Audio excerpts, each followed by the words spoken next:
Welcome to the Kentucky History Channel, where we strive to bring you all the Kentucky history content you want and you deserve. Kentucky is a part of all of us, and we plan on covering all the history we can, from Pike County to Fulton County, from Louisville to Harlan. Here on our YouTube channel, you can find many videos dedicated to different events, people, governors, and places in Kentucky. There's something for everybody.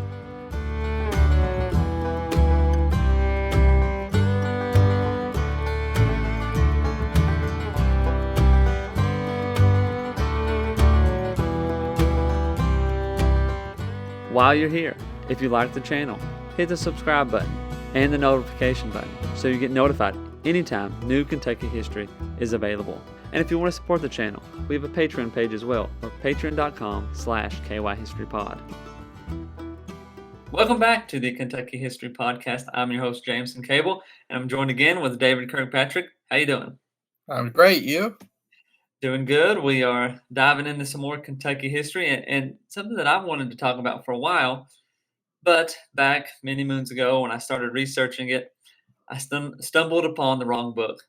And I never got back to actually going and trying to search for what I originally was looking for. And that is the Danville Political Club, a big player in early Kentucky politics and so forth. But we're going to kind of get into that and kind of connect that to, what becomes a state, which is Kentucky. So pretty interesting stuff.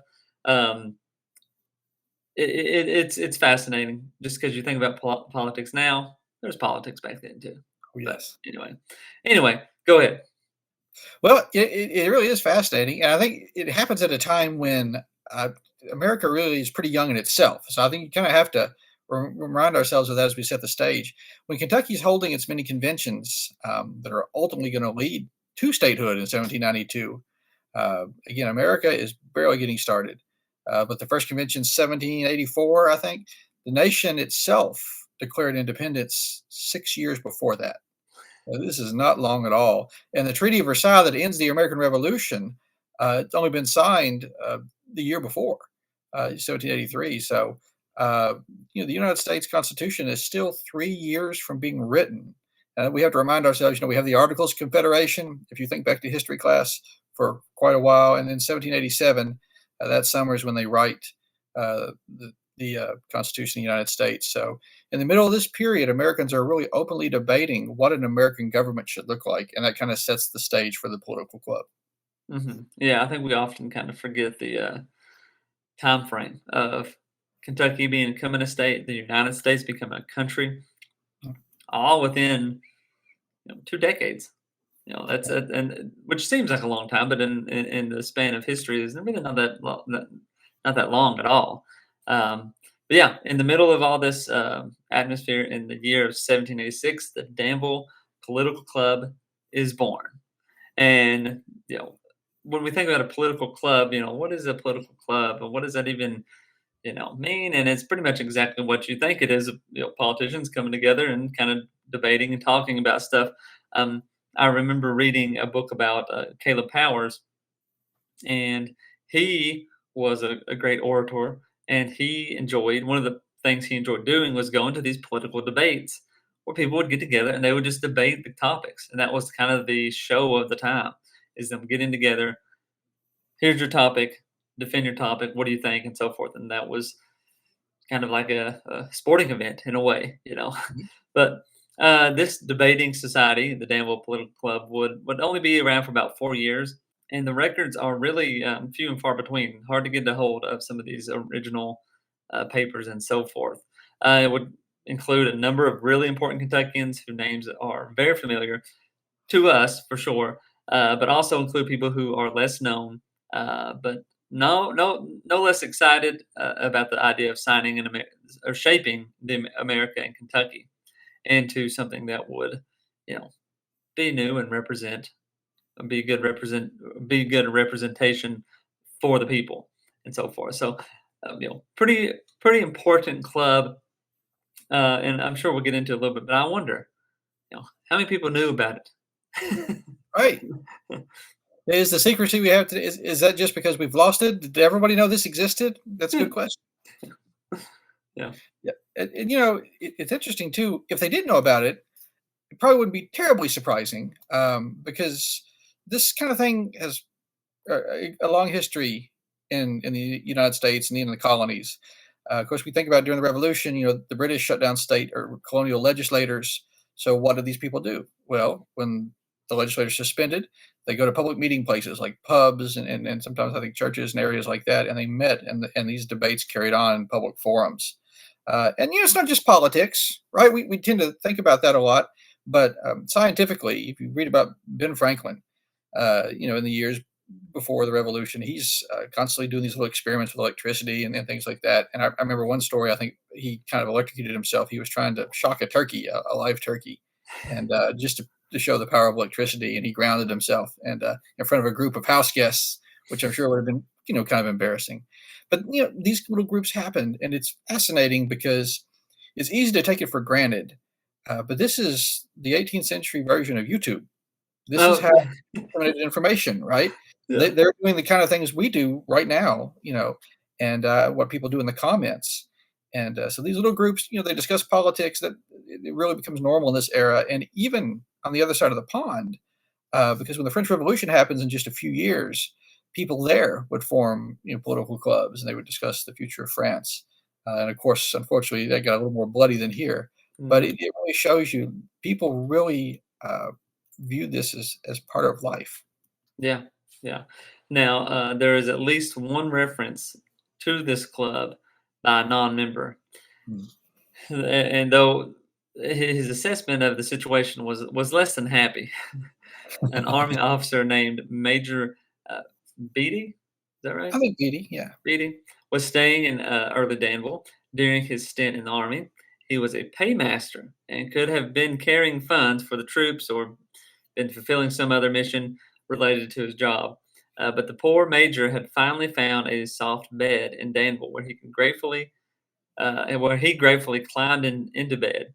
But he would be kept awake to well past midnight by the shouting and debating of the political club, which had kept him up all night. So I don't know if he really didn't like it or if he just really wanted his sleep. It could be either thing. Uh, Yeah, but definitely interesting to say, hey, you know, this. I mean, this was a big. I mean, well, I was about to say this is a club, a party, but I mean, it's a debating. How uh, wild is it actually getting? But I guess debating into the middle of the night, it may have been wild at the time. yeah. I guess it's wild, probably the wildest thing going on in Danville in the 1780s. There's a lot of exciting stuff to do now, but and so the next time you're in a hotel and the guy next door is banging on the wall, or it sounds like there's a party going on, just remember you're taking part in Kentucky history because this has happened to people beforehand. Yeah. Um, but that's true. That's actually uh, an exciting uh, anecdote about it because we don't have a lot of exterior references, but of the people we do know in the club, even those guys, there's very little to go on. There's a man named Peter, and I'm going to slaughter his last name. It's French, but it Tardiveau, I think Peter Tardiveau. Tardebo, Yeah, or something like Tardebo. that. Hey, that sounds good. Um, a member, the club wrote a couple of letters that reference it. So, you know, those are exterior references in the sense that they're not part of the club minutes or anything like that. But other than that, there are no real references known except for the one exception. It's an Mhm. important one though, and that is someone by the name of Thomas Speed, and we've got him to thank for it.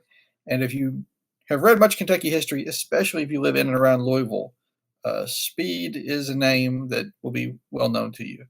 Anyone who's read about the early history knows the Speeds were heavily involved politically and socially in Kentucky's early days. Um, Thomas's grandfather, who also was named Thomas, actually had been the club's secretary. If it hadn't been for a good records keeper, we know next to nothing about the club. But he had kept the papers even after the club had dissolved. And, as we tend to do, he tucked them away in a desk drawer and I guess promptly forgot about them. So, many years later, his grandson, the younger Thomas, discovers the bundle. And as he went through them, he realized how important they were. And, when he has them published, he tells this story. And if you really listen to what he writes, he sounds kind of surprised himself. It's not like, oh, this is the thing that Grandpa talked about all the time. He Mhm. sounds pretty shocked. So, like to your earlier point, how secret was this club? But he realized it was important, and he finally has them published through the Filson in 1894. So I mean, we're at more than a century, a little over a century from the club, but word finally gets out. Yeah, and that, I mean, that's a big find too, when you think about it. I mean, he was basically uncovering something that no one really knew even existed. Um, and then, like, it just seems like a big historical find for them. I wonder if he was as excited, like you said. It wasn't like he was sitting there saying, "Oh, this is what Grandpa talked about."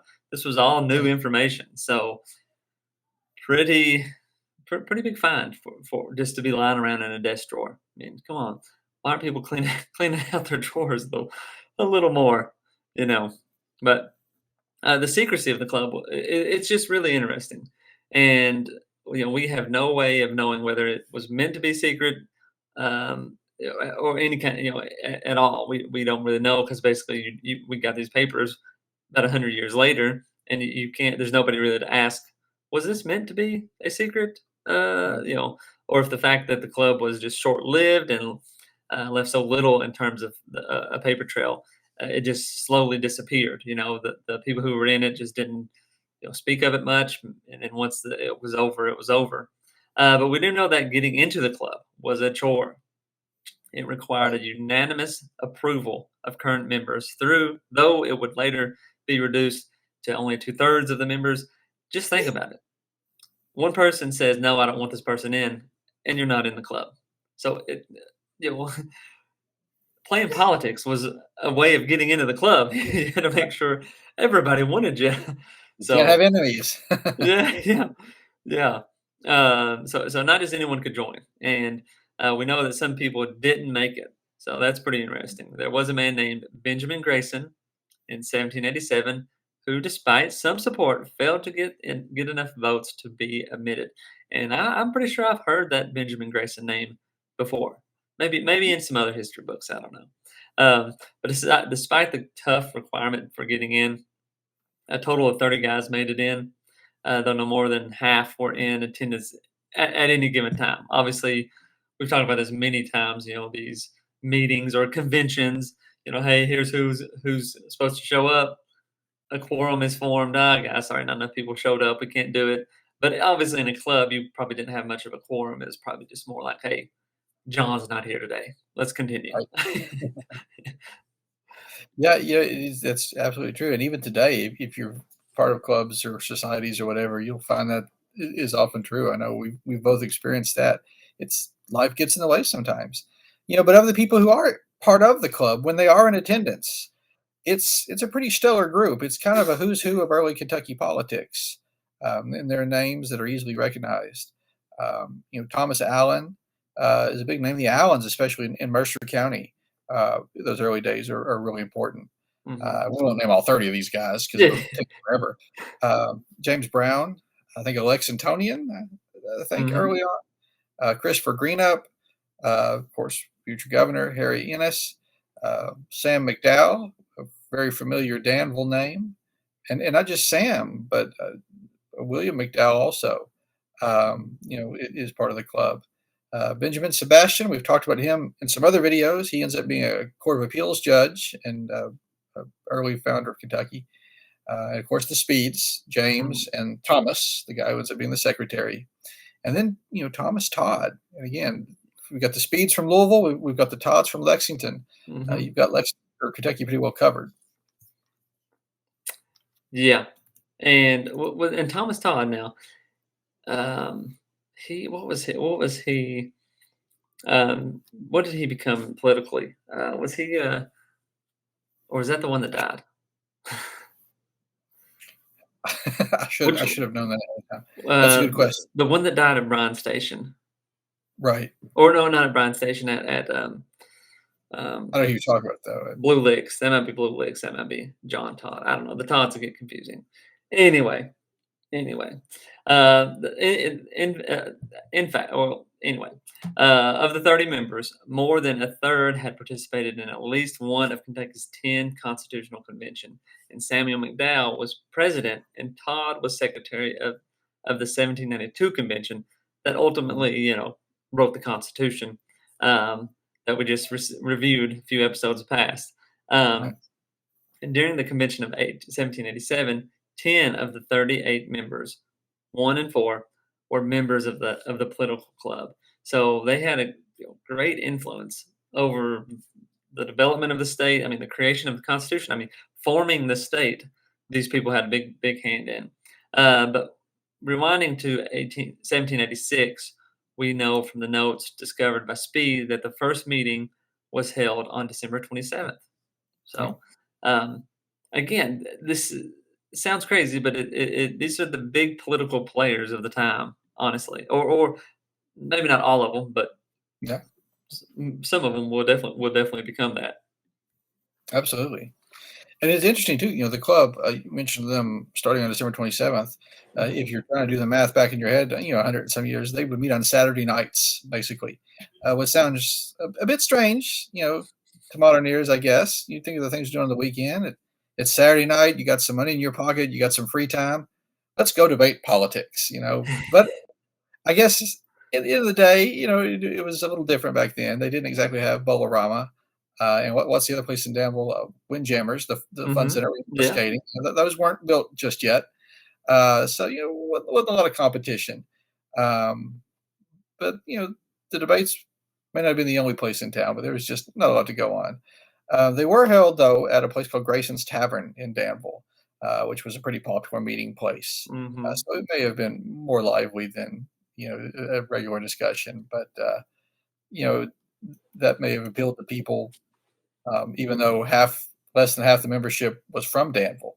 So I don't know if that helped attract people or what. And even thinking about that, to get someone to come out of town for a meeting today when we've got vehicles, that's a Hmm. pretty big deal.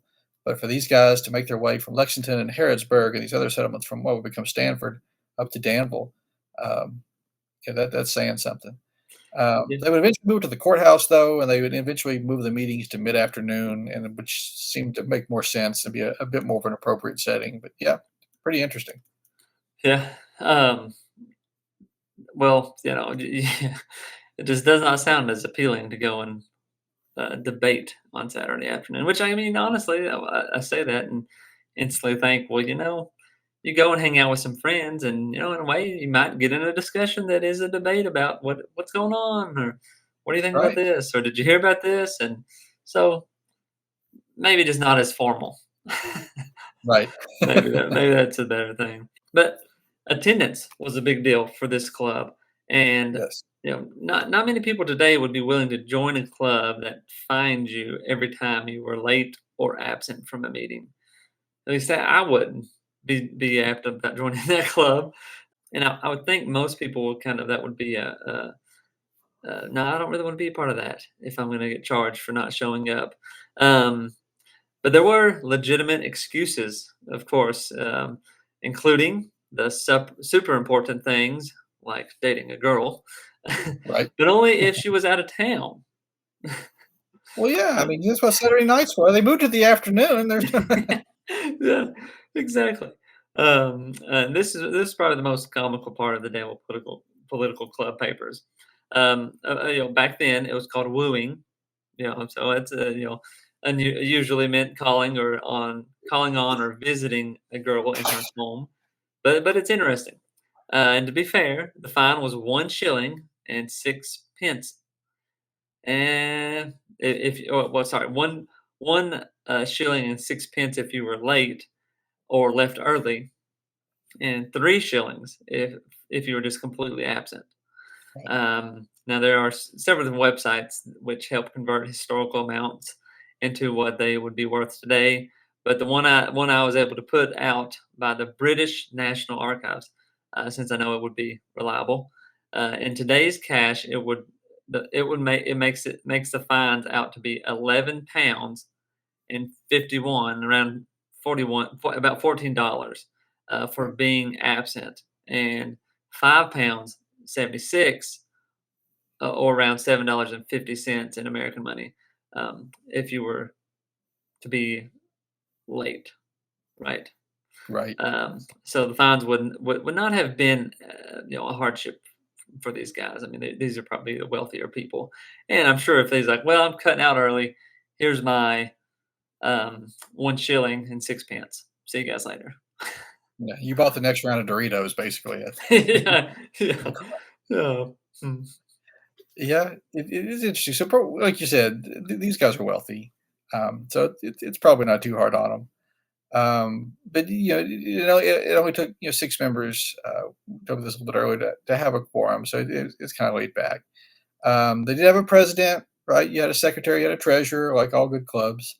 Um, but once those positions are filled, the meetings are ready to begin. So, and the topics would be selected a month in advance. So you actually had time to think about and kind of prepare for what you were going to say. And each side had someone designated to represent them. So, the conversation will be carried along. There's nothing worse than meeting, I guess, everybody agreeing, and then you go home. So you actually had to have the debate, and you actually had to present both sides. So as you might guess, a lot of the time the topics were limited to what affected Kentucky, Mhm, which is what's obviously on their minds the most. And that'd be things like where the state legislator would be better off being, and of course Kentucky's not a state yet, so should the state be represented equally? Is every county going to get a vote, or do counties with a higher population do they get more representation? But occasionally they would branch out and they would do other topics. They discussed the possibility of um, let's see, concerns about the new constitution that was being debated a few years later, and things dealing with um, massive oversights that could have existed. Um, Such as a Bill of Rights. A lot of people forget that the first 10 amendments to the Constitution that we think of today, those weren't included in the Constitution originally. Those were mhm. added later. And these guys are debating that, long before it happens. So it's proof that, they have their finger on the pulse of what's going on across the country. And of course, the Bill of Rights, that, as we know it today, freedom of speech, freedom to bear arms, trial by jury, those sorts of things, that actually takes effect in 1791. So, the fact that these guys are debating this 5 or 6 years earlier, Mhm. that's kind of neat. Yeah, yeah. Another good example of the kind of topics discussed by the club included how important navigation of the Mississippi River would be, which would be very important for Yeah, Kentucky as well.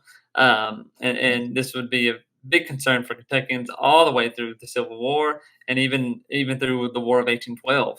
Um, as a matter of fact, the quality of the debates were so high that the young Speed felt like they served as a sort of training ground for Mhm. future state leaders and so forth.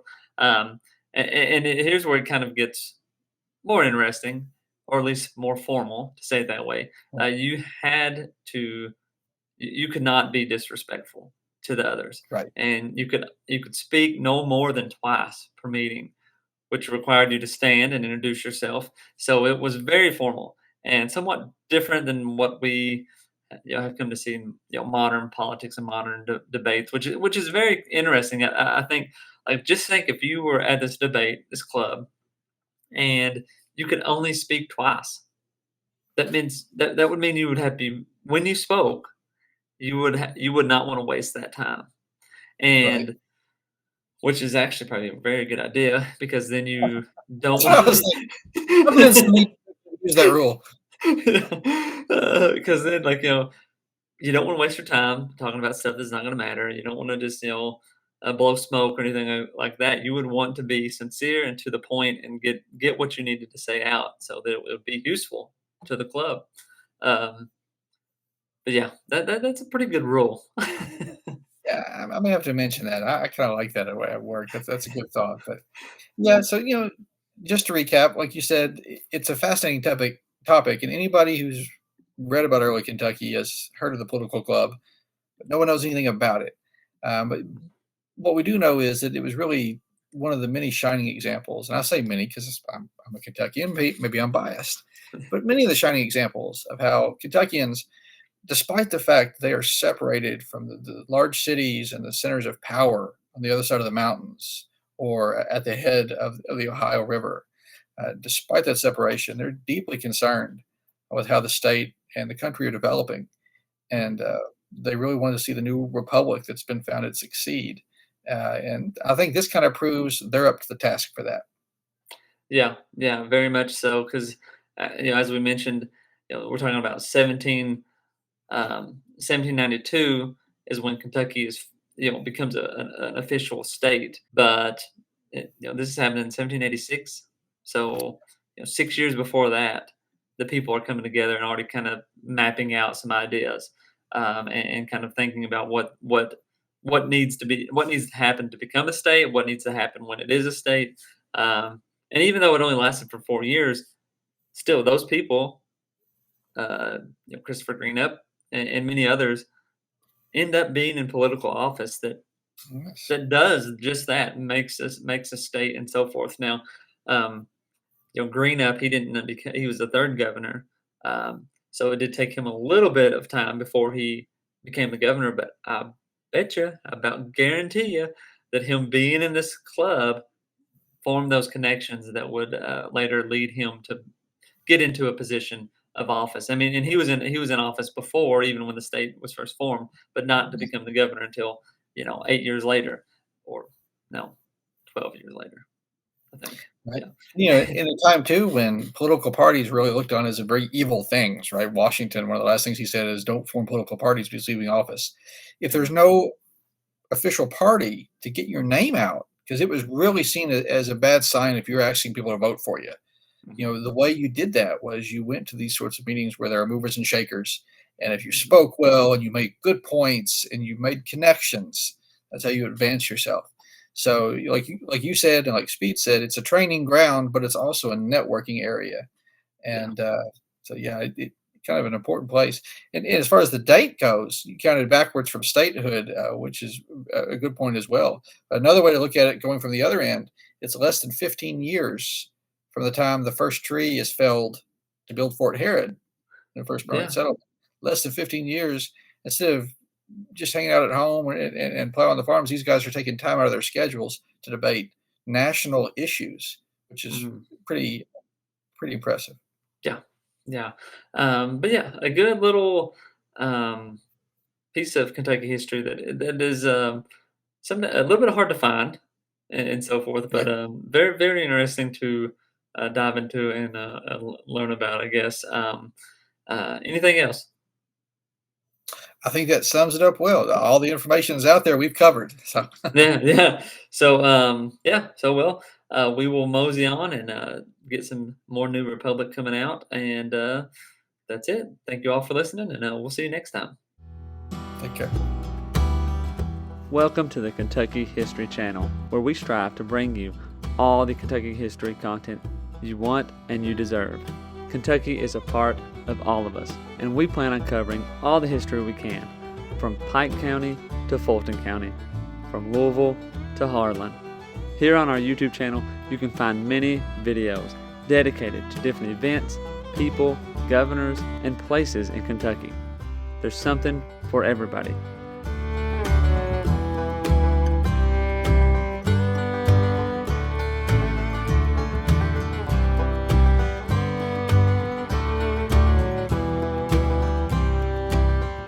While you're here, if you like the channel, hit the subscribe button and the notification button so you get notified anytime new Kentucky history is available. And if you want to support the channel, we have a Patreon page as well, or patreon.com/kyhistorypod. You've probably heard about Daniel Boone, but what about the rest of the frontiersmen who came to Kentucky and settled? That's what we want to bring to the Kentucky History Channel. The stories of the untold, the stories of those forgotten. One thing to expect on our channel is great Kentucky content. Some stories that you've never heard of. The Night Riders, who began in western Kentucky. Bloody Monday, the riots in Louisville.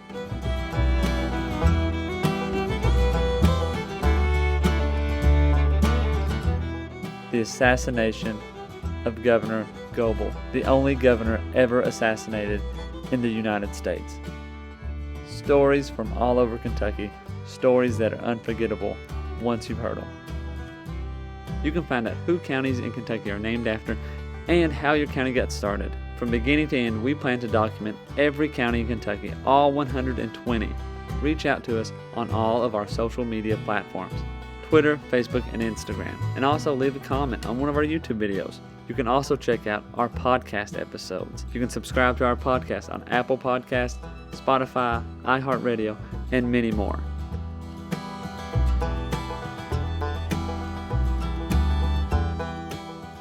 We're always seeking to find more Kentucky history so we can bring it to you, the viewers, the listeners. We want all the stories and all the events from Kentucky's great history to be told and shared everywhere.